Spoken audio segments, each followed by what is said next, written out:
안녕하세요. 초코아트로 꿈을 그리는 엄마 바니엄마입니다. 요즘 코로나 때문에 소비 시장이 이제 온라인 쪽으로 집중되다 보니까 오프라인 매장 하시는 분들 굉장히 힘드시죠. 상황이 빨리 좋아져서 사람들이 밖에 나가서 쇼핑도 하고 밥도 먹고 커피도 마시고 이런 날이 빨리 돌아왔으면 좋겠습니다.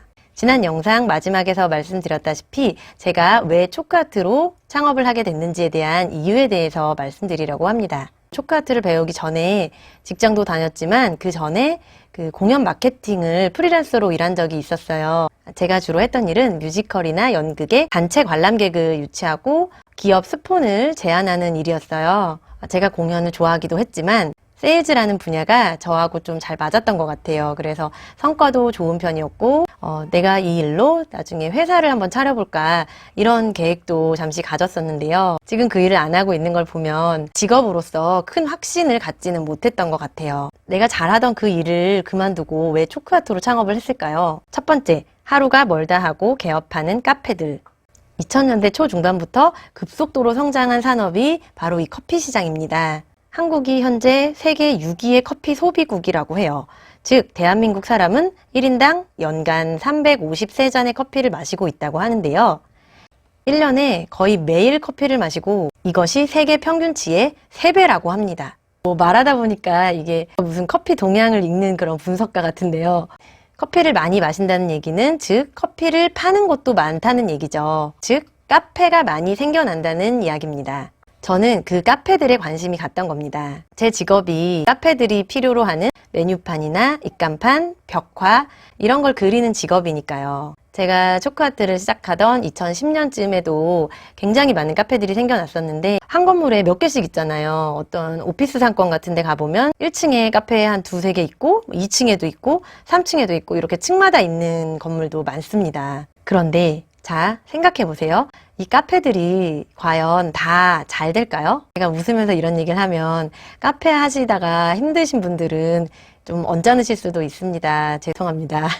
카페를 하시는 분들은 좀 언짢으실 수도 있는데 대부분의 카페들이 이 경영난으로 굉장히 많이 어려워하고 또 폐업을 합니다. 그러면 신기하게도 그 자리에 다시 새로운 카페가 오픈을 해요. 이렇게 많은 카페들이 생기고 없어지고를 반복하는 걸 보면서 실제로 어떤 경우도 있었냐면 어떤 카페가 오픈을 한다고 해서 제가 거기에 벽화를 그려줬어요. 그런데 그 카페가 정말 몇 달 있다가 문을 닫은 거예요. 또 거기를 지나가다 보니까 바로 다른 카페가 오픈을 하더라고요. 근데 그곳에서 그 기존에 하시던 분한테 연락처를 받아서 저한테 또 다시 새로운 메뉴판을 주문하시는 거예요. 그러면 저는 한 곳에서 2번의 작업을 하게 됩니다. 같은 자리에서 2번의 수입을 버는 거지만 전에 폐업을 하신 저의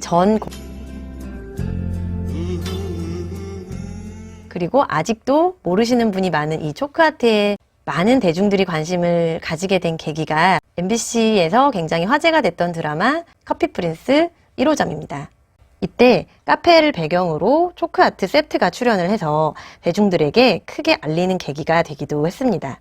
제가 이렇게 말을 하니까 오픈하는 카페들은 죄다 초코아트로 인테리어를 하는 것 같이 들리지만 또 현실은 그렇지가 않습니다. 물론 초코아트 쪽 수요도 많았지만 간판이나 인테리어 이쪽 분야가 훨씬 더 돈은 많이 벌었겠죠. 제가 왜 이런 얘기를 드리냐면 초코아트 시장이 한시적으로 유행을 타는 건 아닌가 걱정하시는 분들에게는 조금 긍정적인 답변이 될 것 같습니다. 10년 전에는 카페에서만 많이 들어오던 이런 제작 의뢰가 지금은 훨씬 더 다양한 외식업 분야에서 러브콜을 받고 있으니까요. 1848년에 미국 캘리포니아 골드러시에서도 이런 시장의 경제 원리가 나옵니다. 금을 캐는 사람을 캐다. 골드러시로 돈을 번 사람들은 금을 캔 사람들이 아니라 그들에게 식사와 잠자리를 제공하고 작업복이나 삽을 판매했던 사람들이라는 거죠. 또 금을 캐서 번 돈을 고향으로 보내는 역마차 우편 제도를 운영한 사람이 오히려 큰 돈을 벌었다고 해요. 초코아트로 창업하게 된 이유 2번째, 일하고 싶을 때 일하는 자유로운 스케줄. 제가 하는 이 초코아트 공방은 일반 매장과는 색깔이 좀 다릅니다. 정해진 시간에 오픈 클로징을 하고 주 7일을 쉬지 않고 열어둬야 되는 매장과는 달리 특별히 주말 수업이 있을 때를 제외하고는 주말에 거의 쉬고 있고, 그중에도 수업이나 작업이 없는 날은 가끔 쉴 때가 있습니다. 그래봤자 한 달에 한두 번 정도긴 한데, 그런 날은 아이들과 주로 시간을 보내거나 제 취미를 즐기러 가는 날도 있습니다. 이렇게 제 초크아트 강의와 작업 시간을 유동적으로 조절하면서 할 수 있다는 점에서 어떻게 보면 프리랜서 쪽과 더 비슷한 것 같아요. 낮에 작업을 많이 하지 못하는 경우에는 이제 새벽까지 야간 작업을 하는 날도 있는데, 야간에 집중이 잘 되다 보니까 이 효율성 면에서 더 좋은 것 같아요. 예전에 회사 다닐 때 생각해보면 오전 시간에는 집중이 잘 안 돼서 버리는 시간도 많았던 것 같아요. 그러다가 점심시간 되면 튀어나가고, 평일 낮에 불이 꺼져 있는 가게를 보면 저 집은 이제 장사 안 하나? 잘 안 되나? 이런 생각이 드실 때가 있죠.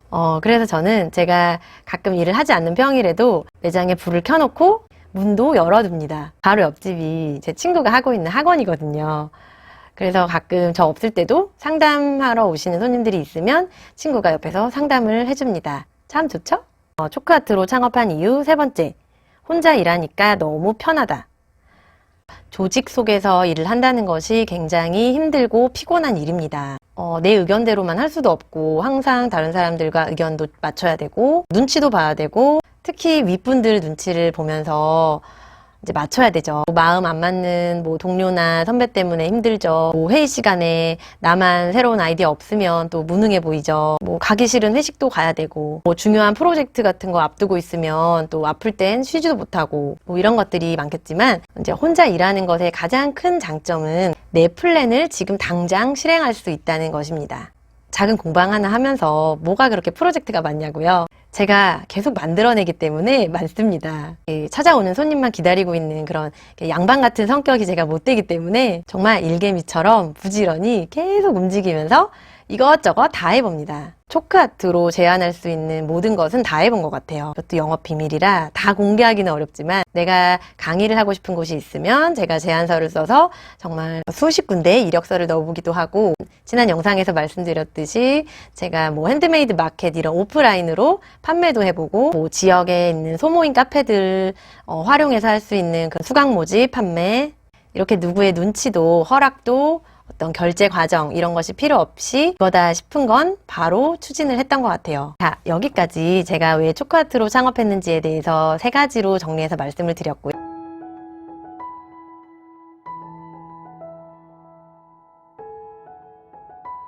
어차피 계속 창업 얘기를 하고 있기 때문에 한 가지만 더 제가 영상에 덧붙이고 싶은 말이 있는데요. 창업을 하고 싶다면 내 머릿속에는 온통 그 생각뿐이어야 됩니다. 일할 때는 기본이고, 운전을 할 때도, 또 밥을 먹을 때도, 또 잠을 잘 때도, 정말 꿈에서도 왜 이렇게 좋아하는 사람 생기면 하루 종일 그 사람만 생각하잖아요. 그것처럼 내가 창업하고 싶은 일을 생각하면서 그것과 썸을 타야 됩니다.